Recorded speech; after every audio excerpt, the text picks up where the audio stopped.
Welcome students of standard 10. We will discuss a new topic in the array, as I said. Now today we will discuss about merging in single dimension. What is the meaning of merging? Merging means combining two or more single dimension arrays into one array. Okay. So let us see how this is possible with the help of an example program. Right? The question here is, write a program to accept 7 integers in array A and 5 integers in array B respectively. Store the contents of both the arrays into a third array called C. So here what happens, A is one array which stores 7 elements, B is another array which stores 5 elements, and therefore the C will store how many elements? 7 plus 5, that means 12 elements. So the length of C will be 12. Print the 3 arrays as follows. Now there are 2 ways of printing. In the examination, in the question paper, you will find there are 2 ways of printing that will be given. So go according to the example that is given in the question paper. There are 2 types of printing methods there. One is called your horizontal printing and the other is called vertical printing. So both the methods I have given you in this particular program. Okay. So according to the example output, you have to write the program. So let us take an example here. A is storing, array A contains 5, 4, 8, 2, 6, 3, 9. And array B contains 7, 2, 9, 5, 4. So I have given you 2 outputs. This is the vertical one in which array A is printed up to a certain limit, B is also printed up to a certain limit, and C is also printed till the end. While we are printing C, then in these cases what happens, these are the area where printing a hyphen symbol. Or for that matter, you can write even a space also. You can even give a space, or you can simply write a space thing here. Like after printing the 5 elements of B, the rest of them will be a hyphen. Okay, you can put a star, you can put a space, so as to understand that there is nothing in that case. That or you can simply leave them as blank space.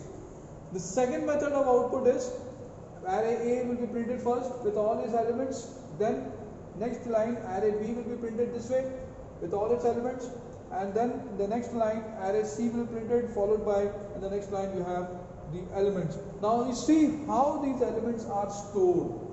That is what is important here.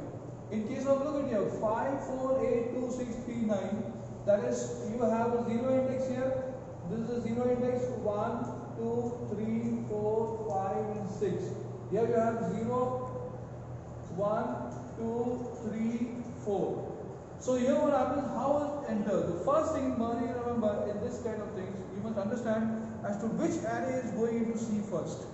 Whether A is going or B is going. We know that 9, 3, 6, 2, 8, it belongs to here. That means from the last index, that is from here, from the last index of A, it is entering into C up to a certain limit, that is up to here, till here. Okay? And then after what happens, you have this one, what you call the B element that is entering right from the 0 index. So that means here the A element is entering from the last index. How to find out the last index? Last index is always array length minus 1. Please remember. How to find out the last index? The last index is equals to array length minus 1. Please remember, this is how we find out the last index. If there are 5 elements, 5 minus 1 will give you the 4. That is, the last index will be 4 in any of the arrays, single dimensional array. So look at here, now you have seen both the patterns, okay, and I will be referring to this particular page as we move into the program part. Now let's see the solution here. Alright. In the solution case, of course, first what you have to do here is, first you have to accept, okay. So class merge, I have taken public static void main, scanner s equal to new scanner system.in.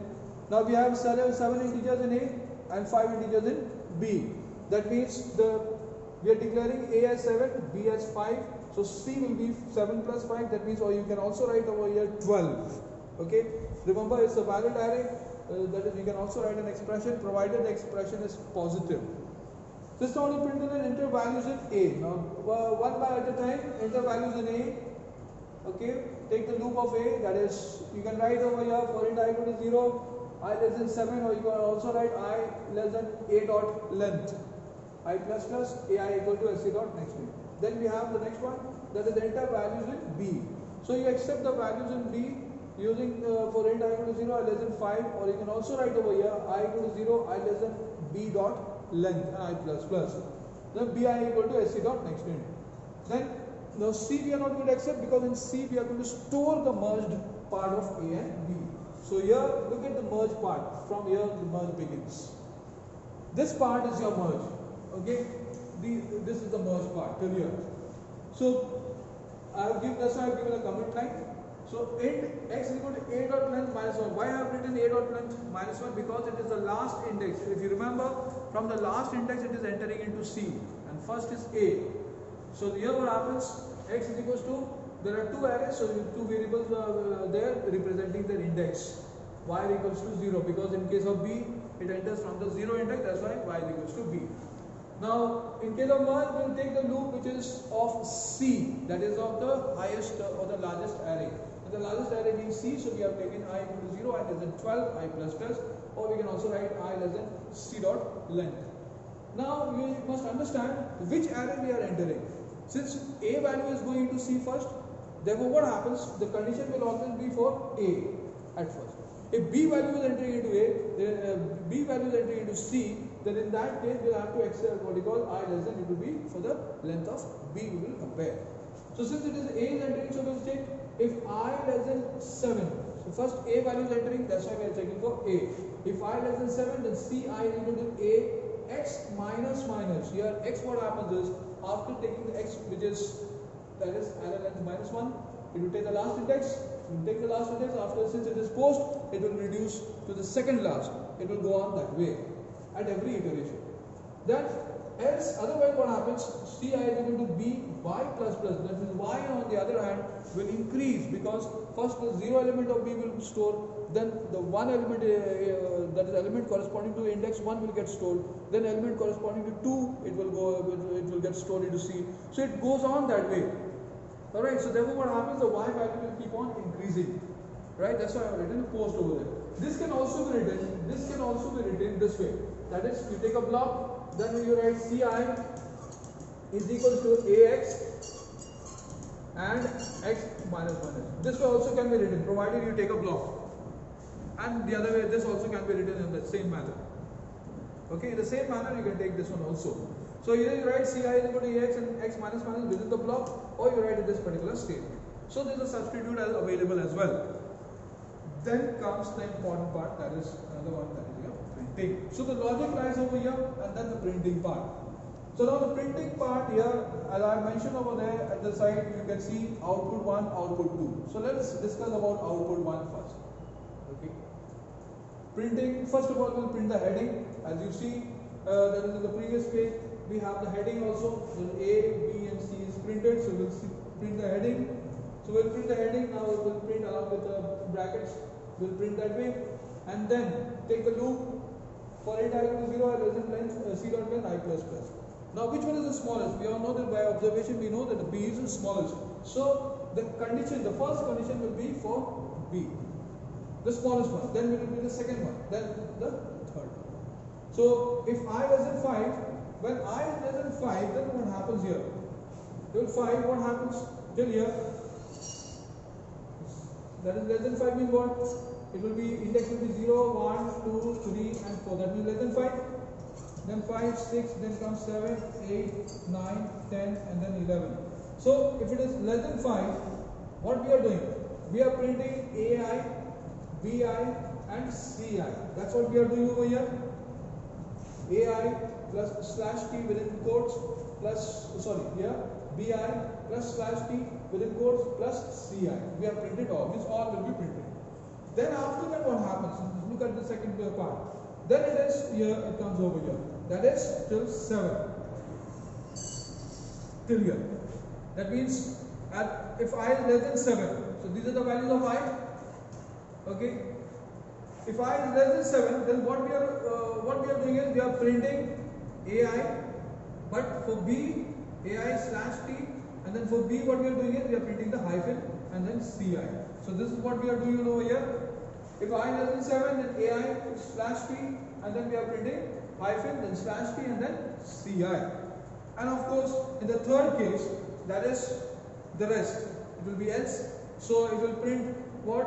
Instead of AI, it will print what? That is hyphen slash T, hyphen slash T, and CI. So this is what we are going to print over here. That is hyphen slash T, then hyphen within quotes, then hyphen slash T within quotes, and then CI. So this is your first method. That is if it is a vertically arranged. But if it is example, if it is given this way, array A, array B, and then array C. In this way, if it is given, then how we are going to print? This is called a horizontal way of printing it. Okay? So horizontal printing will be done this way. Look at the output here. This is the output section for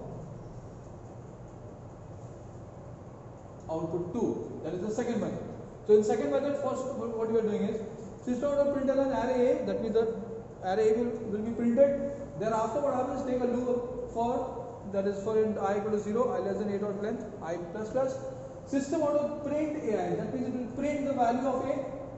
Okay, it will print the value of A, and then after that, after printing, so this will go on. So see, I have not given any block over here. That means this particular statement belongs to the loop, and this is separately printed when the condition fails. So println means one line gap will be given. Then again it will come out over here, system out of println array B. Then array B, take the loop of B, that is up to the length of what you call B, and then print BI with a comma. So you look over here, see how it is printed. First A is printed, this heading, then this one is printed, then when you write system out of println, it comes out here with a gap, there's a line of gap, then array B is printed, there is also the println part. Okay, println part over here, so that's why it is array B is printed, the cursor moves to the next line. And after printing the cursor on the next, putting the cursor on the next line, and it prints the value of B. Then again, it is print, and then after printing is println. Println moves down to the next line, that is array C. So thereafter what happens? There's the println, so it comes down println again, array C in the next line, again it prints over there array C. So one line gap is given there. And then int I equal to 0, I less than C dot length, I plus plus, and then system out of println CI. And then finally what happens? CI is also printed. That means all the three arrays here, like you have here, array A containing with all the elements, array B containing all the elements, and array C after merging with all the contents that are there, that will be displayed. So I hope you have understood the method of merging arrays. Okay, and I'll be giving you some questions in your assignments. Please try them, and in case of any doubts, any difficulty, do ask me.